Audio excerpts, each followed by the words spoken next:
Right. All right, go. Do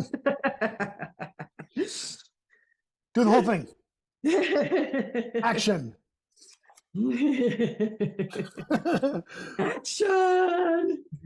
Cut. Action. Cut. All right, good. How you doing, Marilynn? I'm good. How are you, Brian?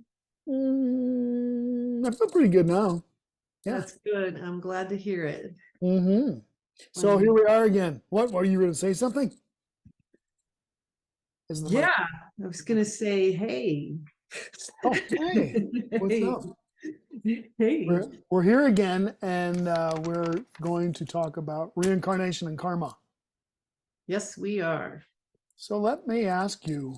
I like to, a big like table of contents guy, right?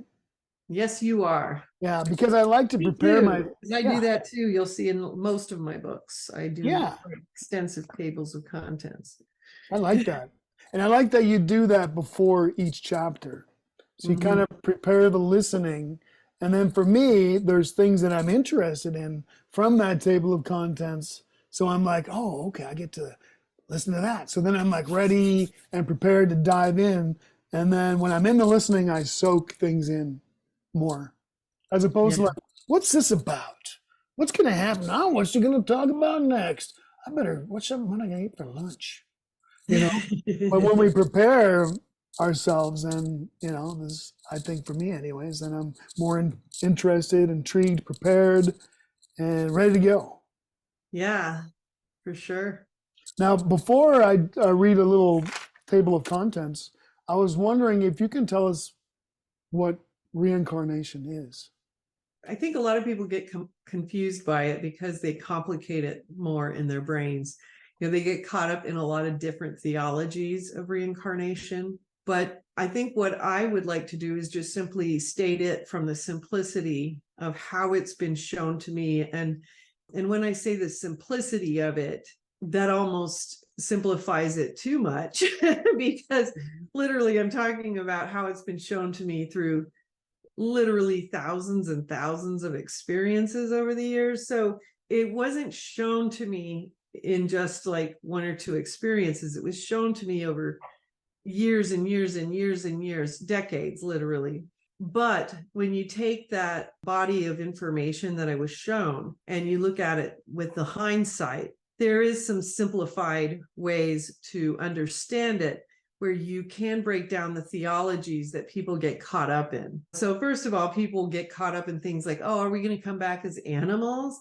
And what about, they have all these funny little ideas, which are often based on misunderstandings of Eastern theologies. A lot of times, too, these questions that are based on Eastern theologies are not even necessarily accurate understandings of the Eastern belief system. But rather than go into all the different beliefs about reincarnation around the world, let's just focus on how it's been revealed to me.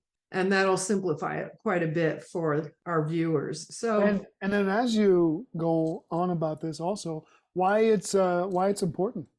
right. So, so reincarnation in terms of what is it? It's, it's the fact that we don't live just one life here on Earth and in other planets, in other realms, so not just here, but in other planets and in other realms. So we have different incarnational existences on this world, sometimes on other worlds, and sometimes in other realms. That would be other realms in the mystical spheres.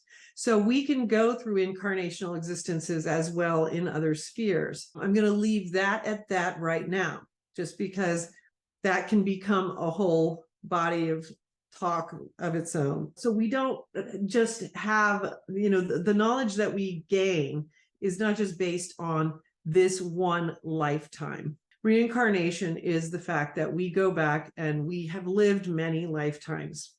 So there's a body of knowledge that our soul encompasses that we are here to bring together into one cohesive understanding that we can bring to a higher understanding, a higher thrust, a higher purification. What does that mean? A higher purification of this knowledge of these many lifetimes. If we're coming back again and again and again, it's usually an indication that we're coming back because there are misunderstandings within our soul regarding the nature of eternal love, the nature of eternal mission, the nature of our eternal purpose. And this can come and manifest in a variety of different ways, but we'll leave it at that for this moment, right? So people will continue to come back and replay out different scenarios with the same souls or with other souls, but it's the same habitual patterns of behavior, because these behavior patterns are based on a truly embedded belief system they have within themselves about the nature of love, the nature of what their purpose in this earth realm is, what they are doing here. And so they end up just circling. Literally circling is how it's kind of shown to you energetically in the mystical spheres, and literally what you are doing, where you just keep doing the same thing over and over again.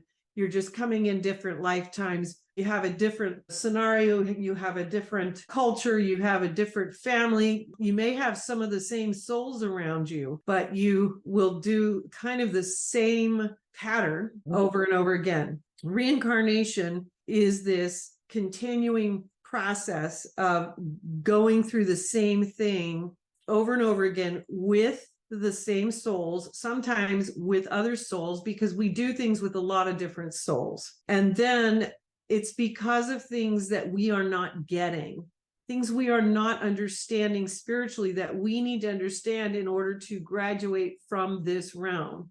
Why is it important then? Well, if we do not become aware of these habitual patterns within our soul construct, then we are less likely to stop this circling. We're less likely to identify the habitual pattern that is holding us back from the union with God, which is the actual, goal of each individual soul. And so, that's the simplified version, but in order to take that next evolutionary step, which would get us out of this mortal field of activity on the third and fourth realms, the mortal realms, we would have to recognize what it is that we're doing that's holding us here. And so the importance of the reincarnation is not because, oh, how interesting is this? I might have been this person or that person. It's actually completely related to the importance of identifying, why am I stuck here? Why am I not able to break through the habitual pattern and actually ascend to the next level of instruction in the spiritual spheres? And so you have people, your clients, basically all of your clients, is like, I don't want to come back here. Yeah. In our last movie on spiritual warfare, Angels and Demons, you talked about how just to a person, everyone said like, I don't want to come back here again. I don't want to reincarnate, So let's talk a little bit about, and really what it is just us stopping in our evolution, stopping in the expansion of our consciousness, being stuck in patterns, being stuck with habitual things that don't serve our higher purpose and our soul and our ultimate meaning and mission for our lives. And it can be just little things too. Yes. Totally stop us. Well, there's usually like primary karmic issues that are holding people, and then there's a lot of secondary ones, things that people don't see. So yes, absolutely, there are primary things, and it's going to be something like one of the major or the primary vices, one of the 7 deadly sins, like lust or greed or power, control, something along, the lines of the capital sins. And then you're going to have the offshoots. And so it's going to be the more subtle things that people are attached to in this world that they are going to have a harder time identifying. So let's talk about that a little bit, because The title of the book that we are going over is Reincarnation and Karma. So let's talk a little bit about what karma is and maybe how we can rectify that. Well, karma can be easily attributable to the Christian path as sin. It's funny because it goes back and forth, because karma is, action. Sin is action, but these are actions that cause negative responses in the vibratory fields. So karma is something that creates negative reactions in the vibratory field, and so is sin.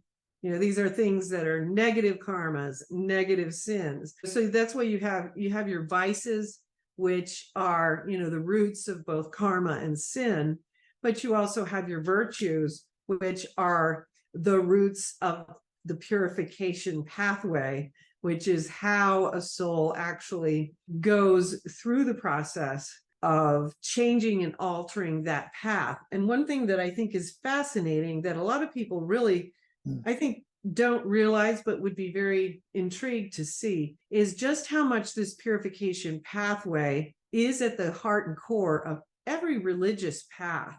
It's not something new that I came up with. And the more I study these sacred texts and things, the more I realize it's at the heart of ancient yoga teachings. It's at the heart of ancient Judaism. It's the heart of Christianity, mystical theology. If you look at any of these major religious paths, and again, we go back to the understanding that out-of-body travel, mystical experience, was really the heart of how most major religions were born. Somebody had this great, grand out-of-body experience that was the foundation for the creation of each of these great religions. And if you actually understand what the practices are, they are all about purification of the soul. There's no coincidence there, because these are all coming from God. They're coming from the heavens. They've all been dropped to earth in different places on the earth for this very purpose, because our purpose here is all the same. If we are born here on earth, it's because we are here to rectify our karma, to rectify those aspects of our soul which are in conflict with the all-holy God.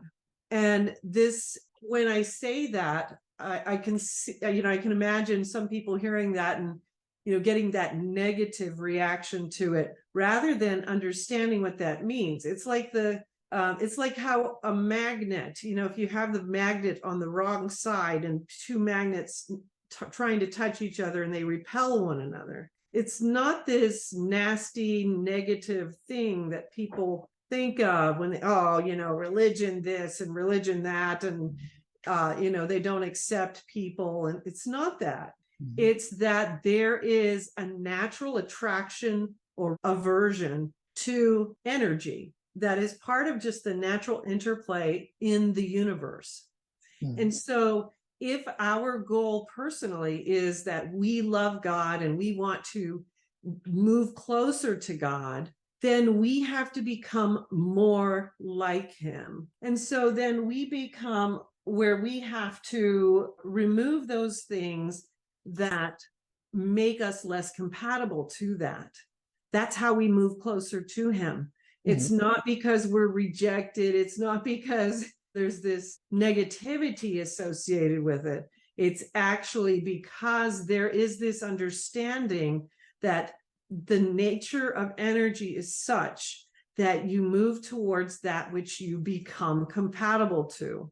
And so in order to become more compatible to that all-holy God, we have to start recognizing those aspects within our souls that are darker, that are more gray, more shaded. And these are the karmic elements that hold us to the ground.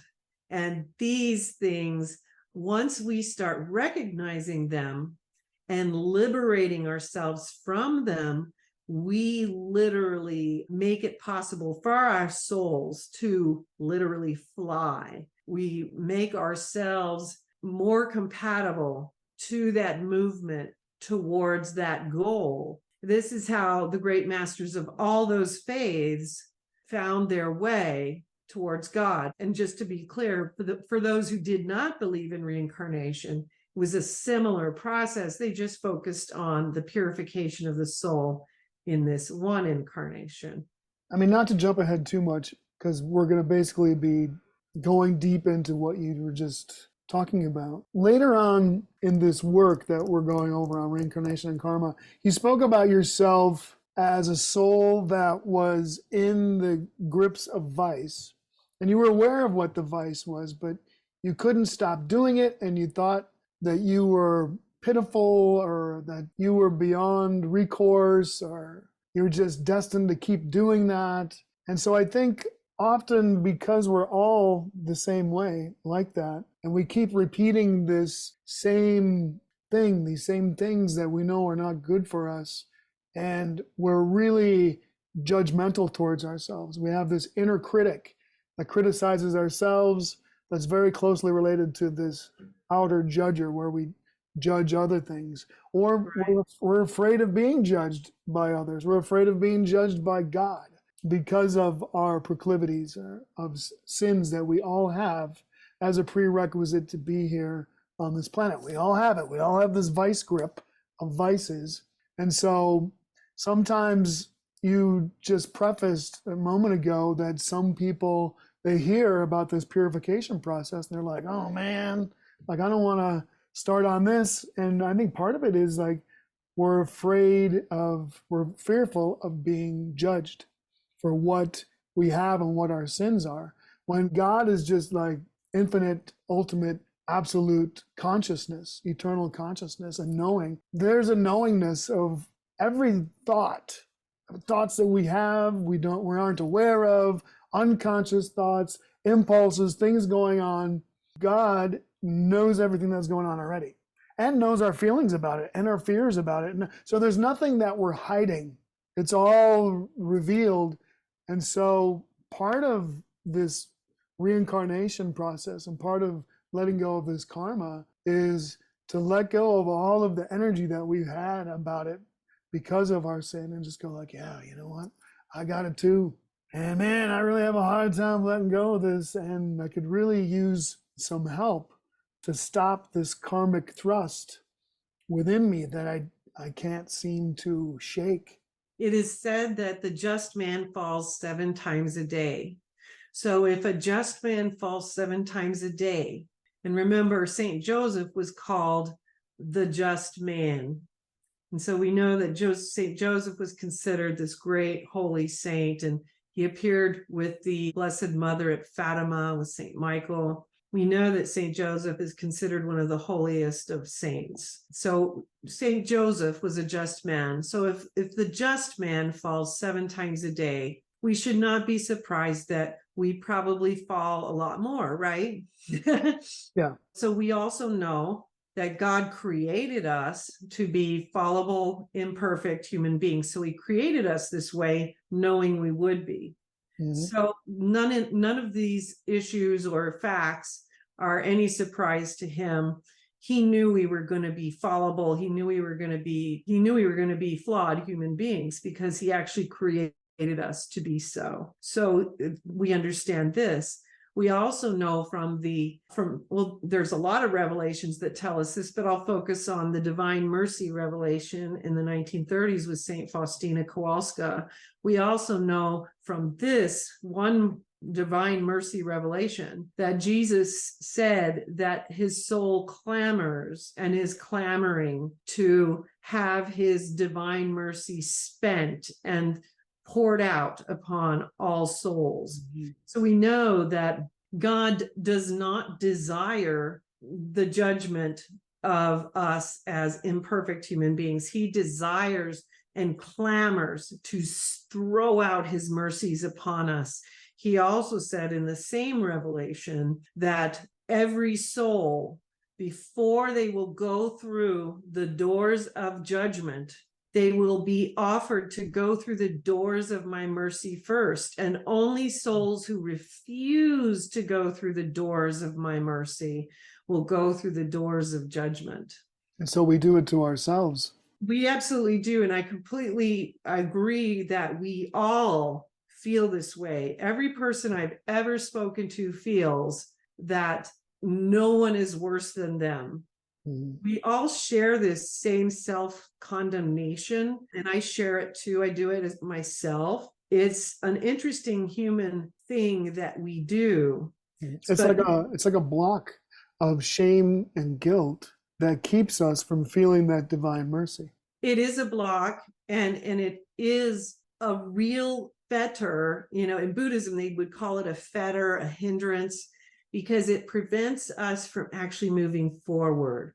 So I want to give a little bit of a pictorial thing that I'd like people to imagine here. I'd like you to imagine your soul, where you stand now in terms of your spiritual development, where you stand now. And when we are too ashamed, let's say we're turning our heads away, we turn our face away from the corrections that come because we are either too ashamed or our pride intervenes and we're like, no, that's not true about me, whatever, either one. Then I want you to think 10 years into the future, 20 years into the future, where do you stand then? You stand in this same place. But when we allow this all-merciful, all-loving God, who is a parental figure, who is the ultimate master, guru, teacher, Messiah, guide, when we allow him to make these little corrections, our soul moves forward. We take a step each time. So we receive a correction. We are shown we need to work on our patience. We're not patient enough. Or we're shown that we are judgmental of other human beings. We need to look at this. And it's hard to hear it the first time we hear it, or it's shown to us in a dream or an out-of-body experience, or it's given to us through another means. Someone says something to us that hits us in the heart, and we know that it's somehow being given as a correction from God. So what happens then if, despite those momentary pangs of guilt, pain, and difficulty, you hear the message and you respond to it? Then where are you at in 20 years? Your soul moves, and it's moving closer to the all-holy God. And in 10 or 20 years, you've become a new man over here. And so the benefit of being receptive to those corrections, despite the fact that it is difficult and painful to hear, is so much more important and so much more valuable than sparing our ego, our pride in that moment, because we are holding so tightly to our personality construct where we've begun here at the beginning, which is exactly why we are here. And you want to go back to what is karma? It is us holding so tightly to our personality construct, which contains everything we believe to be true and everything we believe to be true about ourselves, others, the world, everything around us. And much of it is false, because every single one of us is here because we carry much falsehood within us.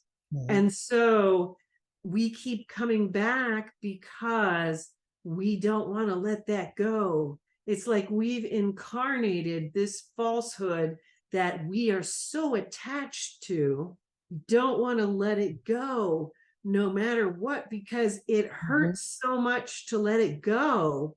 Even though there's this huge part of us that desperately wants to move closer to God, there's another part of us that is so afraid to feel the pain of realizing we are wrong about things, and that we have to reevaluate, and we have to go through these things one at a time, because becoming a new man, which is something that Christ spoke of in the New Testament, and it was spoken of by the Christian, but it's also literally the essence of all religious paths and all of the mystical paths of rejuvenation. The purification path is becoming a new man. Becoming the new man is not a symbol. it is a real thing. And so you literally must change and alter and transform. And that transformation, that's what leads to all these other things that we've talked about, like the initiations into the mysteries, the rites of passage, the ascension, all these things, they come about. These are energetic processes which come about as a result of becoming a new man. And how do we become the new man? It's each individual small step, which is instigated by this willingness. I'm touching my third eye because it's that willingness to take in through the third eye this other way of seeing that is different from what you've held on to for literally centuries, sometimes thousands of years, that has held you fast to the ground and made it impossible for you to move forward from the third and fourth realm, which is the mortal physical realm of reincarnation and karma, and has kept you in this mindset. And so it's a combination platter, really, because there's two elements. The one is this literal thing of, I'm terrible. I feel like I'm the worst person on the planet. And everybody shares this. But there's also the other side of it, which is the pride, which is the ego, which does not want to let go of the untruth, the falsehood, and the things that the soul is doing that are incorrect, that are not the correct way to proceed forward. And you can have a soul who is very, very sincere, but does not want to let go of their way of doing it. No, I'm right. No, I'm right. It's going to be done this way. And then you can literally cut it off because you're not receiving the direction from God, the direction from above, from those who would show you exactly how it actually must be done. And so you stand still. That's karma. You stay there and then you circle and you circle and you circle until you receive the correction and step out of the falsehood again. And you move forward one more step, and again and again and again and again. And this is what energizes and causes that combustion in the soul into the initiations. You see? I was very fortunate that I met with this consciousness teacher who happens to be an acting teacher as well. I've mentioned him to you, and he's been teaching consciousness for like 60 years. But what we did was he would put somebody up on stage and they just get to a place where they're doing no more or less than exactly how they feel in the moment. And then from there, just gradually get into whatever issues is going on with that person in their life. And so the whole thing was to dive into those issues and to heal or rectify, but ultimately it was about gaining consciousness so that we continue to expand our consciousness, our awareness, our evolution. And so I was very much like, oh, I'm the worst and I got every issue in the world. And so every person that got up there, I'd be like, I got that issue. That's for sure. I could just identify with everything. So there was this great bookstore. So whatever it was, it's like, oh man, I got a lot of judgment. So I would just go and I picked up this book on the inner critic. And so I'd dive into it and I'd read it over and over and underline it. And then every time somebody got up there, it's like I had that issue, that issue, that issue. It's like I had every issue. So I ended up like, I read like 1,500 books. I guess you can call it self-help, which I guess the opposite is like, somebody else helps you, like, can you help me please? But we can help ourselves by just I did a lot of writing. Have you ever done any writing, Marilynn? You should try it. No, never. No, never. No, but I would do like a different kind of writing where I would just like journal, I guess you'd call it, and I just like, well, how do I feel? What's going on with me? And through looking inside myself and what's really going on with me internally, and then seeing it outwardly with other people, and then reading about it from people who would dedicate their whole lives to certain issues. psychologically that we have on this planet, I started to gain consciousness in different areas. So I think part of the thing is that we see something that we don't, when we're judging people, basically it's some aspect of ourselves that we're judging, because we're everything. You know, if we look at Carl Jung and his work on the archetypes that Doctors Hal and Cedra Stone called subpersonalities, is we have every kind of energy within us. It just is. The murderer, just like all of our lifetimes that we've had. We've had lifetimes in every culture. We've been rich, poor, gender, I mean, you name it. We've been it all, right? It's the same with the different archetypes that we have within us. It's all there. It's just that we identify with only a few of these archetypes. And that's our personality. And that's who we think we are, when we're this whole big cornucopia of all the energies, right? And so, so we don't go too much further before we jump in, because otherwise it's going to be like a